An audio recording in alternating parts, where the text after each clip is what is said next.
بے نمازی کس کے ساتھ اٹھے گا؟ فرعون، حامان اور ابن خلف، جس کو حضور نے قتل کی، اتنا بدترین آدمی۔ کون اٹھے گا؟ بے نمازی۔ ذرا غور کرو کون ہو؟ رسول اللہ کے ساتھ اٹھو گے؟ ہم تو یہ خواب دیکھ رہے ہیں ہم مریں گے تو حضور سرحانے لینے آئیں گے۔ بھائیوں، نماز چھوڑو گے تو ان کے ساتھ قیامت میں بھی اٹھنا نصیب نہیں ہوگا۔ میں بطور بددعا نہیں کہہ رہا ہوں، یہ حدیث ہے۔ اور حضور کا دشمن ابن خلف، جس کو حضور قتل کریں، حضور کے ہاتھوں جو قتل ہوگا، بے نمازی اس کے ساتھ اٹھے گا، فرعون کے ساتھ اٹھے گا، حمان کے ساتھ اٹھے گا۔ اب بتاؤ، ہم تو کہہ رہے ہیں امام حسین کے ساتھ اٹھیں گے، مولا علی کے ساتھ اٹھیں گے، غوث پاک کے ساتھ اٹھیں گے، غریب نواز کے ساتھ اٹھیں گے۔ میرے بھائیوں، آقا نے پہلے، حضور علیہ السلام کی حدیث، اگر میں کہہ کے چلا جاؤں نا تو لوگوں کو تکلیف ہو کہ بھئی اس نے کیسے کہہ دیا۔ میں نہیں کہہ رہا، میرے آقا نے فرمایا۔ حضور کے دشمن کے ساتھ کون اٹھے گا؟ بے نماز۔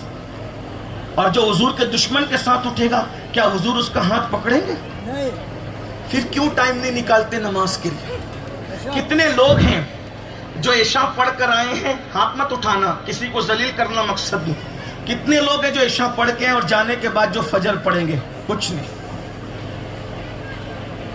جلسے میں تو 3 گھنٹے بیٹھ سکتے ہو، 10 منٹ کا ٹائم مسجد میں آ کر نماز کے لیے نہیں نکال سکتی، کیونکہ آپ کو یہ سبق پڑھا دیا گیا ہے نا، پیر میں بخشوانا۔ میں تو لوگوں کو یہ کہتا ہوں، میرے بھائیوں، پیران پیر غوث پاک تو بے نمازی کو مومن بھی نہیں سمجھتے ہیں۔ قادریت کی ڈگری میں نے نہیں دینا ہے، کپڑا پکڑ کے قادریت کی ڈگری کسی کو ملنی نہیں ہے۔ لوگ ناراض ہوتے ہیں مجھ سے، میں کہتا شوق سے ہوں، اپنے بھی خفا مجھ سے ہیں، بیگانے بھی ہیں ناخوش، میں زیر حلاحل کو کبھی کہہ نہ سکا قلب۔ میں بھی کہہ سکتا ہوں نا آ کر کے کہ تم سب جنتی ہو، لیکن میں آپ کی خوشی کی بات نہیں کہوں گا، کیونکہ مجھے پتا ہے کہ میں نے بھی مرنا ہے، اور اللہ کو میں نے بھی مر کر جواب دینا ہے، منہ دکھانا ہے۔ میں یہاں تو تمہاری خوشی کی بات کہہ لوں گا کہ تم جنتی ہو، لیکن وہاں میں کیا منہ دکھاؤں گا؟ اللہ اکبر۔ سیدنا فاروق اعظم جیسی ہستی، جس کو رسول اللہ جنت کی بشارت دیں، وہ کہتے ہیں اگر قیامت میں اعلان ہوگا سب جنت میں جائیں گے، ایک جہنم میں جائے گا، تو اس دن عمر ڈرے گا کہ وہ جہنمی میں ہی تو نہیں۔ اور اگر اس دن اعلان ہوا کہ سب جہنم میں جائیں گے، ایک جنت میں جائے گا، تو پھر امید بھی ہے کہ میں امید کروں گا کہ انشاءاللہ وہ جنتی میں ہی تو نہیں۔ امید اور خوف کا یہ عالم ہے، ہم تو امید ہی امید لگا کر کے بیٹھے ہیں۔ تو میرے بھائیوں، جب تک نماز کا دامن نہیں پکڑو گے، سید بادشاہ کا دامن بھی ہاتھ میں آنے والا نہیں ہے، غوث پاک کا دامن بھی ہاتھ میں آنے والا نہیں ہے، امام حسین کا دامن بھی ہاتھ میں آنے والا نہیں ہے۔ پوری زندگی فجر میں مسجد کا منہ نہیں دیکھتے میرے بھائیوں، نماز ترک ہو رہی ہے، کسی کو کچھ پڑی نہیں ہے، 500 کی نوٹ گم ہو جائے، پورا دن موڈ آف رہتا ہے، لیکن فجر چلی جائے، کبھی جو رینگتی ہے گالوں پر، کانوں پر، بالوں پر، کبھی ماتھے پر شکن آتا ہے، بکری گم ہو جائے تو عورتیں رو پڑتی ہے میری بکری گم ہو گئی۔ بکری گم ہونے پہ میری بہن تو روئی ہے، کیا کبھی نماز چھوٹنے پر بھی تیری آنکھ میں آنسو آئے ہیں؟ بتا تو صحیح، یہ بکری قبر کے اندر نہیں آئے گی، اور نماز تیری قبر میں تیرا دل بہلانے کے لیے تیرے ساتھ آنے والی ہے۔ جو دنیا میں چھوٹ جانا ہے اس کے لیے اتنی کوششیں ہیں، اور جو قبر میں ساتھ آنا ہے اس کے لیے کوئی کوشش نہیں۔ قرآن نے ذمہ داری دی ہے، قُوا أَنفُسَكُمْ وَأَهْلِكُمْ نَارًا، اس لیے نماز کی پابندی کرو۔ اور ایک بات آپ کو بتاؤں، ہم نماز پر اس لیے زور دیتے ہیں، لوگ کہتے ہیں یار جب دیکھو جب یہ لوگ نماز کی بات کرتے ہیں، یہ نماز کی بات تو دوسرے لوگ کرتے تھے۔ میں نے کہا وہ دوسرے لوگوں نے ہمارے بزرگوں سے چوری چپکے یہ ساری نعمتیں چرائی تھی، ان کو کیا نماز اور ان کی کیا نماز؟ نماز تو ہمارے بزرگوں نے پڑھی ہے نا۔ میں کہتا ہوں لاؤ کسی مسلک کے اندر ایسا نمازی جس نے 40 سال تک کے عشاء کے وضو سے فجر کی نماز پڑھی۔ میرا چیلنج ہے، مولوی بتا سکتے ہو، مفسر بتا سکتے ہو، مناظر بتا سکتے ہو، 100 کارڈ مجدد بھی لا سکتے ہو، حکیم الامت بھی ڈھونڈ کے لا سکتے ہو، لیکن واللہ ایسا نمازی جس نے 40 سال تک عشاء کے وضو سے فجر پڑھی ہے، وہ سنیوں کے مسلک کے علاوہ آپ کو کسی اور مسلک میں نظر نہیں آتا، اور وہ میرے نبی کا بیٹا ہے جسے دنیا شیخ عبد القادر جیلانی غوث اعظم کے نام سے یہ وہ لوگ ہیں.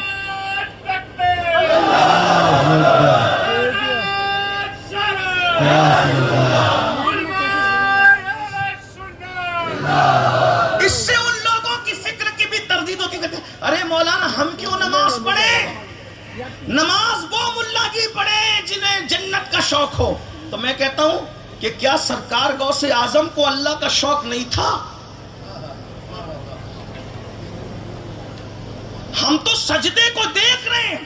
نبی کے گھر میں جتنے سجدہ کرنے والے ہیں اتنا کسی کے گھر میں نہیں ہے. پوری پوری رات ایک رات میں ایک سجدے میں پوری رات گزارنے والی کوئی خاتون کسی خاندان میں نہیں ہے. وہ اگر ہے تو وہ میرے نبی کے گھر میں ہے. بتائیں وہ کون ہے؟ وہ تھا سارے سیدوں کی ماں، سیدہ کائنات، مخدومہ کائنات، ملکہ فردوس بری، سیدہ طیبہ طاہرہ عابدہ زاہدہ راقیہ نقیہ تقیہ زکیہ ام ابیہا سیدہ فاطمہ بنت محمد کی ذات. اور آپ دیکھیں نبی کے گھر میں القاب بھی کیسے ہیں. حالانکہ ان کے گھر کے بچے سارے القابات کے متحمل ہیں، مصداق ہیں، لیکن امام زین العابدین کو میرے نبی نے جو لقب عطا فرمایا، کیا لقب دیا؟ آقا فرماتے، ابن حجر بیان کرتے ہیں کہ قیامت کے دن میرے بیٹے حسین کے بیٹے کو جب بلایا جائے گا تو یہ کہہ کے بلایا جائے گا کہ سید العابدین کہاں ہے، وہ تشریف لائے.